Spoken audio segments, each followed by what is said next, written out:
Assalamualaikum warahmatullahi wabarakatuh. Perkenalkan, saya Alif Gama. Saya berasal dari Fakultas Ilmu Sosial dan Ilmu Politik, Program Studi Ilmu Komunikasi Universitas Muhammadiyah Jakarta dengan nomor pokok 240104000187.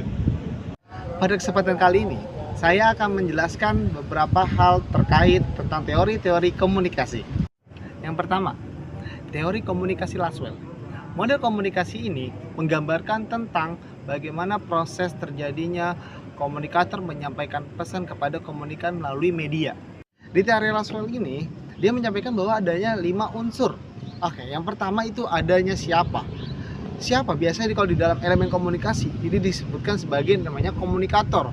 Komunikator itu adalah seseorang yang menyampaikan pesan. Oke, lalu di unsur yang kedua. Di unsur yang kedua itu adanya apa. Di dalam elemen komunikasi, apa ini disebutkan sebagai pesan apa yang disampaikan kepada komunikan oleh komunikator. Lalu yang ketiga, ini adanya media apa. Kalau misalkan di elemen komunikasi, itu biasanya disebutkan adalah media.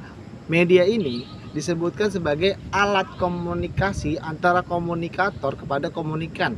Media ini bisa berupa media cetak, seperti koran, surat, lalu ada media teknologi seperti kayak handphone, radio, seperti itu. Lalu yang keempat, adanya siapa yang disampaikan pesan. Biasanya kalau di elemen komunikasi itu disebutkan sebagai komunikan, yaitu adalah seseorang yang menerima informasi dari komunikator. Lalu yang kelima ini adalah efek. Di elemen komunikasi dan unsur sama-sama memiliki nama efek. Lalu yang kedua itu ada teori dari Pierre Levy, di mana Pierre Levy ini mengatakan bahwasanya dia mengembangkan sebuah teori yang dari teori media baru atau teori virtual. Oke.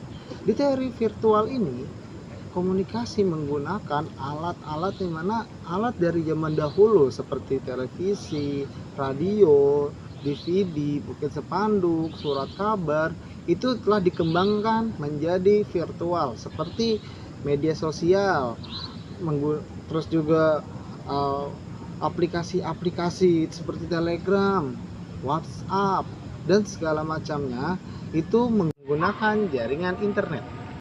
Lalu yang ketiga ada teori behavioristik, di mana teori behavioristik ini dia lebih mengacu kepada efek. Nah, di elemen komunikasi itu ada yang namanya efek. Efek yang dikatakan dari teori behavioristik ini adalah di mana sebuah efek atau rangsangan yang ditimbulkan oleh si komunikan karena menerima sebuah interaksi dari seorang komunikator. Sebagai contoh, kita tarik dari komunikasi nonverbal. Ketika komunikasi nonverbal adalah sebuah simbol. Contoh, ketika adanya lampu merah. Nah, di lampu merah banyak orang mengantri ingin rebutan duluan ketika lampu hijau. Ketika baru lampu hijau, banyak orang-orang yang di belakang sudah memencet sebuah klakson. Klakson ini di komunikasi disebut dengan nonverbal.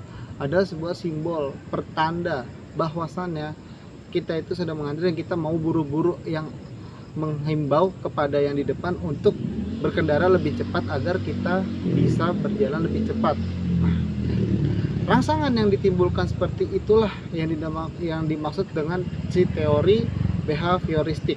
Saya akan menarik studi kasus dari salah satu teori yang sudah saya sampaikan tadi. Saya akan mengambil dari teori Pierre Levy, yaitu adalah teori perkembangan media baru. Dari perkembangan media konvensional seperti radio, terus televisi, lalu juga surat kabar itu sudah berkembang menggunakan sekarang yang jaringan-jaringan internet seperti WhatsApp, Facebook, Twitter, Instagram, TikTok.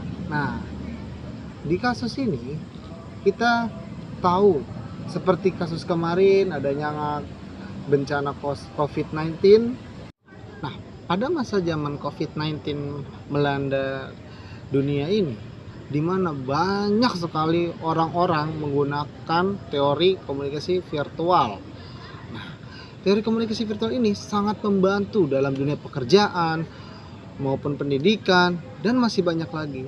Contoh misalkan di pekerjaan, ketika kita ingin meeting atau kita ingin mengadakan pertemuan tapi kita terbatas oleh yang namanya social distancing atau yang namanya jarak di antara orang dengan orang untuk menjaga agar tidak terpengaruh oleh atau tidak tercemar oleh kasus COVID dari seseorang.